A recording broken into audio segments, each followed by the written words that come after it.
Millennium Development Goals. And if you look at our performance in the Millennium Development Goals, you find out that in some areas we have done well. But in some areas we have not done well. So we are still lagging behind there. So a lot of jobs still need to be done on achieving the target set MDG. And we have 2015 just around the corner.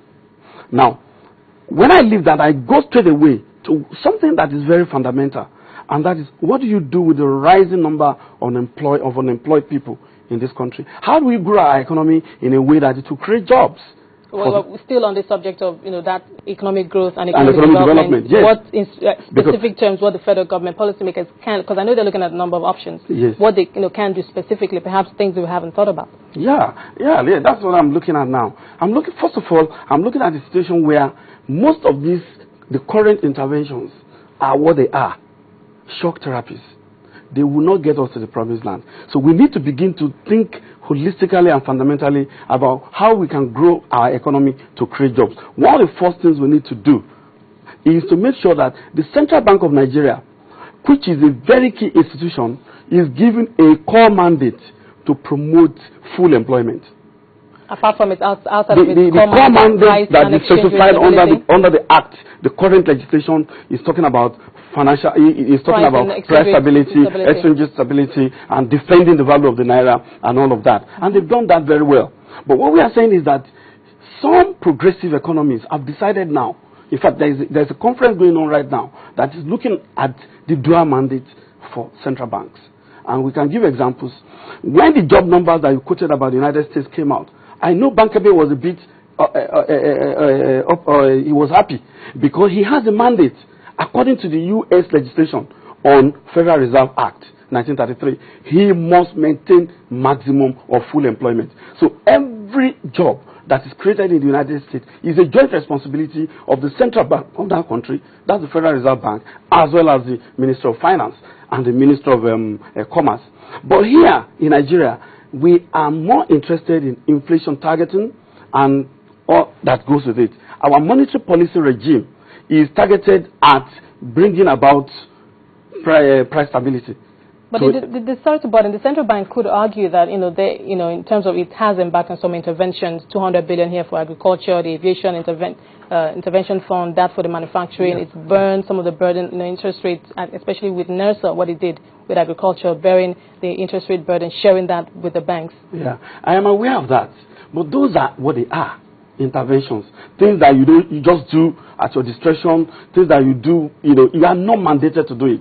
For this to happen, I know the legislature, the National Assembly, is currently looking at the Central Bank Act, and that's one area they should look at. When you give a central bank a core mandate, and even there is a hierarchy of mandates, you have a situation where your desire to make sure that there is no unemployment in your country may be subsidiary to your desire to maintain price stability. As it's coming right now in Canada, for instance, one of the core mandates of the central bank is to say that you must maximize employment and provide for the welfare of the Canadian people. The same thing in Australia.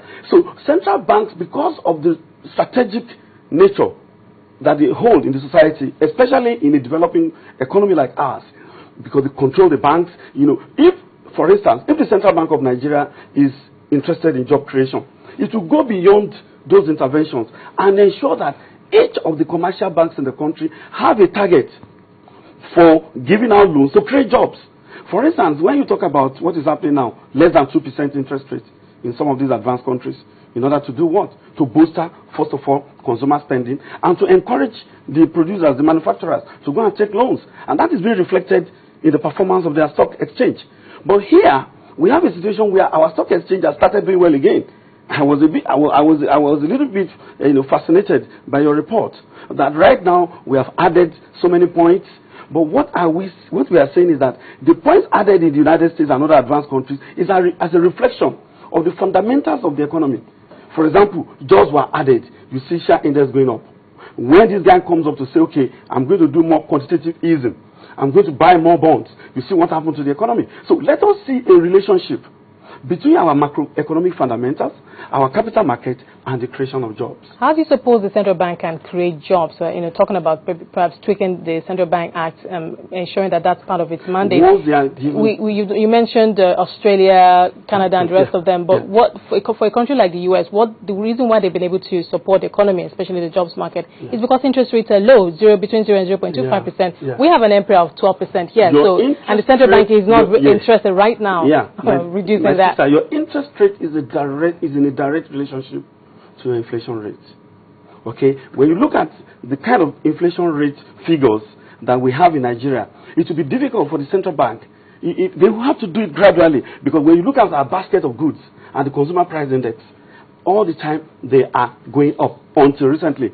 And I think if the price stability thing is being done properly now, the only thing that remains is to see this core mandate issue as very important and insert it into their legislation, so that we can hold him accountable for that as well. Right now, if he drops 200 billion with UBA or First Bank to promote agriculture, fine.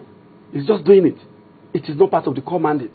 So if it is part of his core mandate to promote maximum employment, we find out that an institution like Central Bank has enough capacity, human capacity, and it can develop it rapidly to cope with that in terms of advising entrepreneurs, doing a lot of other things where I'm going next. Straight away. But hold your thoughts. We'll come back to talk more about that. So we need to take a break at this point. Very interesting point you brought up there, especially as regards to the Central Bank of Nigeria. I've been talking to Kola Ogunleye.